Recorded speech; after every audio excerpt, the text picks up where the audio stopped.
Okay, current ஈவெண்ட்டில் ஜனவரி month பார்த்துட்டு வரோம். இந்த வீடியோவில் பார்த்தீங்கன்னா 9ஆம் தேதி 10ஆம் தேதி நடந்த முக்கியமான ஈவெண்ட்லாம் பார்த்துடலாம். சரியா? ஓகே. இந்தியாவில் முதல் ஆழ்நிலை தொழில்நுட்ப புத்தொழில் கொள்கை வெளியிட்ட மாநிலம் எது? தமிழ்நாடு. சரிங்களா? இந்தியாவிலேயே முதல் ஆழ்நிலை தொழில்நுட்ப புத்தொழில் கொள்கையை வெளியிட்ட மாநிலம் தமிழ்நாடு. சரிங்களா? இந்த கொள்கையை எதனுடைய முன்னோடி சொல்லி பார்த்தீங்கன்னா, தமிழ்நாடு அரசு ஒரு இலக்கு ஒன்று வச்சிருக்கு. சரிங்களா? $1 ட்ரில்லியன் பொருளாதாரத்தை அடைவோம் அப்படின்னு சொல்லிட்டு அதற்கான பொருளாதார நடவடிக்கைலாம் மேற்கொண்டு வராங்க. அந்த நடவடிக்கையில் ஒன்று தான் இது. சரிங்களா? அதாவது பார்த்தீங்கன்னா நிறைய விஷயத்தை டிஜிட்டலைஸ் மாற்றணும் அப்படின்னு சொல்கிறது தான் தமிழ்நாடு அரசுடைய இந்த கொள்கையோட நோக்கம். சரிங்களா? ஓகே, நெக்ஸ்ட் கொஸ்டின் பாருங்கள். பூச்சிக்கொல்லி சட்டம் எந்த ஆண்டு கொண்டு வரப்பட்டது? பூச்சிக்கொல்லி சட்டம் எந்த ஆண்டு கொண்டு வரப்பட்டதுன்னு சொல்லி பார்த்தீங்கன்னா 1968. சரிங்களா? 1968. சரிங்களா? அது மட்டும் இல்லாமல் பூச்சிக்கொல்லி விதி எந்த ஆண்டு கொண்டு வரப்பட்டதுன்னு சொல்லி பார்த்தீங்கன்னா 1971. பூச்சிக்கொல்லி சட்டம் 1968, பூச்சிக்கொல்லி விதி 1971.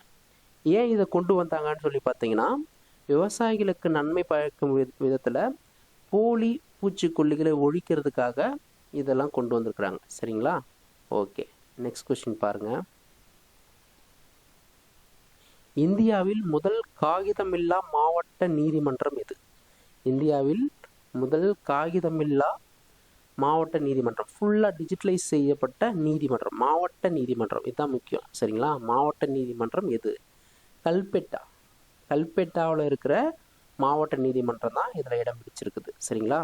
கல்பெட்டான்றது வயநாட்டில் இருக்குது. வயநாடு எங்கே இருக்குதுங்க? கேரளா மாநிலம். சரிங்களா? இதெல்லாம் ரொம்ப ரொம்ப முக்கியமானது, ஞாபகம் வச்சுக்கோங்க. சரிங்களா? நெக்ஸ்ட் கொஸ்டின் பாருங்கள். இந்திய தர நிர்ணய ஆணைய சட்டம் எந்த ஆண்டு கொண்டு வரப்பட்டது? இந்திய தர நிர்ணய ஆணைய சட்டம் எந்த ஆண்டு கொண்டு வரப்பட்டது அப்படின்னு சொல்லி பார்த்தீங்கன்னா 2016. சரிங்களா? இது என்னென்ன, இந்த சட்டத்தின் மூலமாக என்னென்ன பாதுகாக்கப்படுதுன்னு சொன்னால் உணவு பாதுகாப்பு, நுகர்வோர் பாதுகாப்பு, சுற்றுச்சூழல் பாதுகாப்பு, இதெல்லாம் உறுதிப்படுத்துது இந்த ஆணையம். சரிங்களா? 2016 கொண்டு வரப்பட்டது. அடிக்கடி இந்த கொஷின் கேட்டிருக்கிறாங்க, ஞாபகம் வச்சுக்கோங்க. சரிங்களா? ஓகே, நெக்ஸ்ட் பாருங்கள். இஸ்ரோ பார்த்தீங்கன்னா கிரகங்களுக்கு இடையே தூசி துகள்களை பார்த்தீங்கன்னா கண்டறிய ஒரு கருவியை கண்டுபிடிச்சாங்க. அந்த கருவியோட பேர் என்னங்க? டெக்ஸ், டெக்ஸ் என்ற கருவியை தான் அவங்க கண்டுபிடிச்சிருக்காங்க. சரிங்களா? கிரகங்களுக்கு இடையே உள்ள தூசி துகள்களை கண்டறியக்கூடிய ஒரு கருவி. சரிங்களா? இந்தியாவில் உருவாக்கப்பட்ட, இஸ்ரோவால் உருவாக்கப்பட்ட முதல் கருவி. சரிங்களா? ஓகே, நெக்ஸ்ட் பாருங்க. டூம்ஸ்டே பனிப்பாறை என்பது என்ன? டூம்ஸ்டே பனிப்பாறை, த்வைட்ஸ் பனிப்பாறை தான் நம்ம டூம்ஸ்டே பனிப்பாறை அப்படின்னு சொல்கிறாங்க. இது மேற்கு அண்டார்டிக் பனிப்படலத்தில் இருக்குது. சரிங்களா? டூம்ஸ்டே பனிப்பாறைன்றது மேற்கு அண்டார்டிக் பனிப்படலத்தில் இருக்குது. ஏன் இங்கே இதை கொடுத்துருக்கோன்னு சொல்லி பார்த்தீங்கன்னா, குளோபலைசேஷன், வெப்பமயமாதல் காரணமாக இதில் நிறைய பாதிப்பு ஏற்படுது. இதனால் பிரச்சனை நிறைய வருது. இந்த டூம்ஸ்டே பனிப்பாறை உருகிட்டே வருதுன்றத சொல்லியிருக்கிறாங்க. சரிங்களா? அதனால தான் நம்ம இதை கொடுத்துருக்குறோம். சரியா? அது மட்டும் இல்லாமல் இந்த பாறையால் நிறைய விதமான பருவநிலைகளை தீர்மானிக்கக்கூடிய காரணிகள்லாம் இருக்குது. இதில் ஏற்படுற மாற்றம் பார்த்திங்கன்னா உலக நாடுகளில் இருக்கிற எல்லா காலநிலையும் பாதிக்குது அப்படின்னு சொல்லி கண்டுபிடிச்சிருக்கிறாங்க. சரிங்களா? ஓகே, நெக்ஸ்ட் பாருங்கள். தமிழ்நாடு அரசின் சேவைகள் பொதுமக்களுக்கு வழங்கும் ஒருங்கிணைந்த வாட்ஸ்அப் தளம். தமிழ்நாடு அரசு என்ன பண்ணுதுன்னு சொன்னால், சேவைகளை பொதுமக்களுக்கு வழங்குறதுக்கு ஒருங்கிணைந்த ஒரு வாட்ஸ்அப் தளத்தை தான் அமைச்சிருக்கிறாங்க. அந்த தளத்துடைய பேர் நாங்க நம்ம அரசு. என்ன அரசு? நம்ம அரசு அப்படின்ற ஒரு வாட்ஸ்அப் செயலியை தொடங்கியிருக்காங்க. இதில் பார்த்திங்கன்னா 51 சேவைகள் வழங்குகிறது. சரிங்களா? ஓகே, தெரிஞ்சு வச்சுங்க.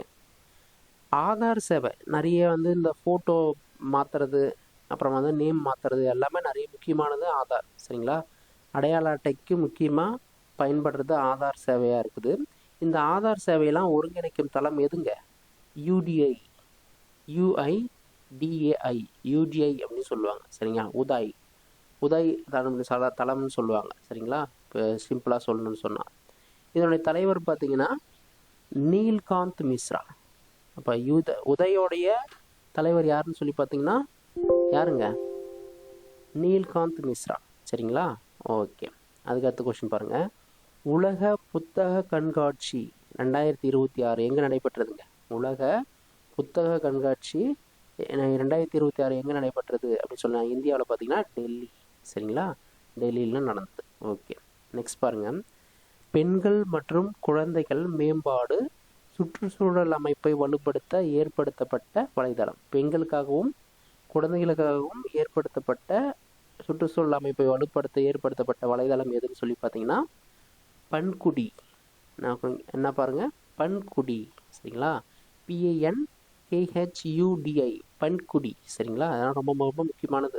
கேட்குறதே வித்தியாசமாக இருக்குது பாருங்கள். சரிங்களா, இது பன்குடி என்ற வலைதளம் எதுக்குன்னு சொல்லி பார்த்தீங்கன்னா பெண்களுக்கும் குழந்தைகளுக்கும் சுற்றுச்சூழல் அமைப்பை வலுப்படுத்துறதுக்காக. சரிங்களா, ஓகே, நெக்ஸ்ட் கொஸ்டின் பார்க்கலாம். சரி, வனவிலங்கு பரிமாற்றத்திற்கு ஒப்புதல் அளித்த மாநிலங்கள் யாவை? சமீபத்தில் பார்த்தீங்கன்னா ஒரு வனத்துறையிலிருந்து இன்னொரு வனத்துக்கு விலங்குகளை பரிமாற்றம் செஞ்சாங்க. அது பார்த்திங்கன்னா 2 மாநிலம் சம்மந்தப்பட்டது, மத்திய பிரதேசமும் அசாமும். மத்திய பிரதேசமும் அசாமும் என்ன செய்யுதுன்னு சொன்னால் தங்களிடம் உள்ள வனத்துறையில் இருக்கிற சில விலங்குகளை வந்து பரிமாற்றம் செஞ்சுக்கிட்டாங்க. சரிங்களா, அதுதான் இங்கே கொடுத்துருக்குறோம். வனவிலங்கு பரிமாற்றத்திற்கு ஒப்புதல் அளித்த மாநிலங்கள் மத்திய பிரதேசமும் அசாமும். ஏன் இதை செய்கிறாங்கன்னு சொன்னால் உயிரினங்களை காக்கிறதுக்காகவும் காலநிலைகளை கரெக்டாக மெயின்டைன் பண்ணுறதுக்காகவும் இந்த மாதிரி செயல்பாடுகள் அடிக்கடி நடக்கும். சரிங்களா, ஓகே, அடுத்து பாருங்கள். சாலை கட்டுமானத்திற்கு வணிக ரீதியாக உயிரி பிடுமண் உற்பத்தி செய்யும் முதல் நாடு.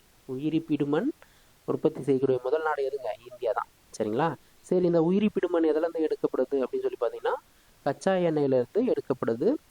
அது மட்டும் இல்லாமல் விவசாயிகள் பயிர் கழிவுகள்லாம் எரிக்கும் போது நிறைய மாசு ஏற்படுத்தும். இந்த மாசெல்லாம் குறைக்கிறதுக்கு எது உதவுதுங்க? இந்த உயிரி பிடுமண் உதவுது. சரிங்களா, ரொம்ப ரொம்ப முக்கியமானது, பார்த்து வச்சுங்க. சரிங்களா, ஓகே, நெக்ஸ்ட் பாருங்கள். மேற்கு தொடர்ச்சி மலை சூழலியல் மற்றும் பாதுகாப்பு குறித்து ஆராய்ந்தவர் யார்? மேற்கு தொடர்ச்சி மலை சூழலியல் மற்றும் பாதுகாப்பு பற்றி ஆராய்ந்தவர் யார்? கேட்கறதுக்கு நிறைய வாய்ப்பு இருக்குது. சமீபத்தில் தான் இவர் இறந்து போயிட்டார். சரிங்களா, மாதவ் கட்கில். சரிங்களா, இவர் தான் வந்து மேற்கு தொடர்ச்சி மலையை பற்றி ஆராய்ந்த ஒரு முக்கியமான நபர், மாதவ் கட்கில். சரிங்களா, இவர் வந்து ஆராய்ந்து அறிக்கையெல்லாம் கொடுத்தாரு. அந்த அறிக்கையில் என்ன சொல்லப்பட்டிருக்குன்னா நிறைய வந்து வனங்களை அழிக்கக்கூடாது, இங்கே எந்த திட்டம் கொண்டு வந்தாலும் அது வந்து மேற்கு தொடர்ச்சி மலையை பாதிக்கக்கூடாது அப்படின்னு சொல்லி நிறைய சிறப்பம்சமான திட்டங்கள்லாம் அவர் அறிக்கையாக கொடுத்தாரு. சரிங்களா, ஓகே, ரொம்ப ரொம்ப முக்கியம். கட்டாய கல்வி உரிமை சட்டம் எந்த ஆண்டு கொண்டு வரப்பட்டது? 2010.